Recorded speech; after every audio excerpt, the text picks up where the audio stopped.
All right, so now we're going to watch a little video based on the elements of art. I really love this video because it really breaks something that can be pretty complex down into simple terms and simple visuals.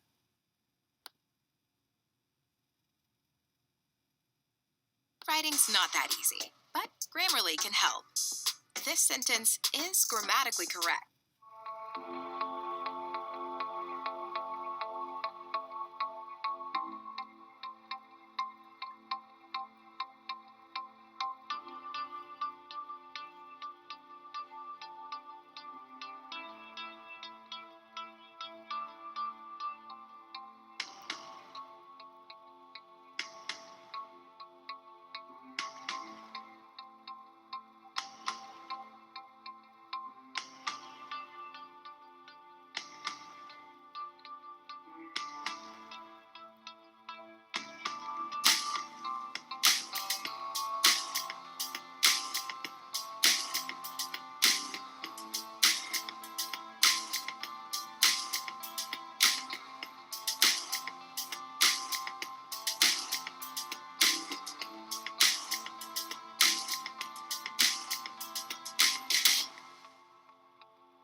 So, as part of this assignment, you will be creating an Elements of Art cube.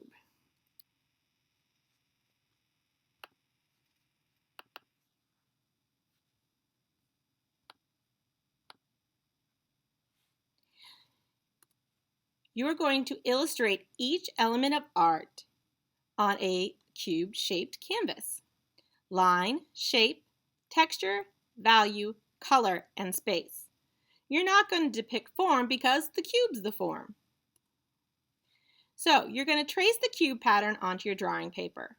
There is a couple options for you here. I'm going to attach the PDF file of the template so you can print it out at home. You might be able to utilize your iPad and trace it onto a piece of your sketchbook paper from there.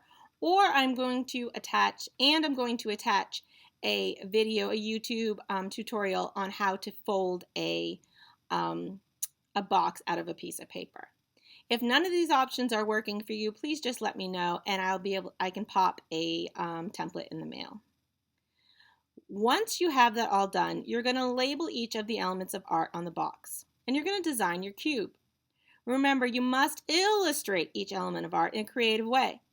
You can then use any media to color and brighten your box and your illustrations.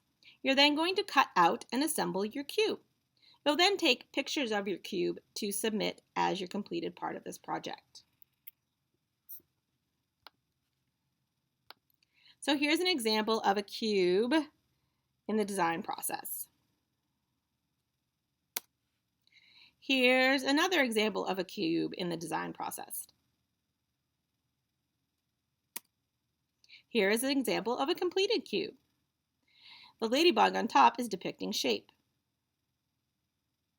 I would like you to label your sides and what you are trying to depict within your composition, just so it's clear. Here's an example of line. Again, make sure, for me, they would have line written on the bottom in the corner, just so I understood what was going on. Here's an example of color. Texture. You can either draw texture using an implied texture or create your own texture on the box with resources you have at home. Here's a few more ideas.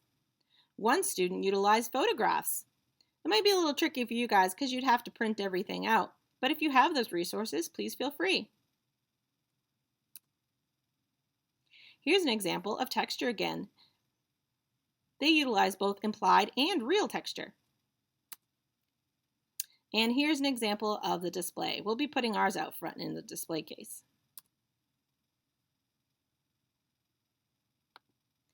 So, as always, if you have any questions, please feel free to reach out, and I will have this all uploaded for everything you should need to complete this project. You should have all the supplies you need in your art kit at home. Again, if you don't, just let me know, and we'll figure out how to get them to you. Thanks, and good luck!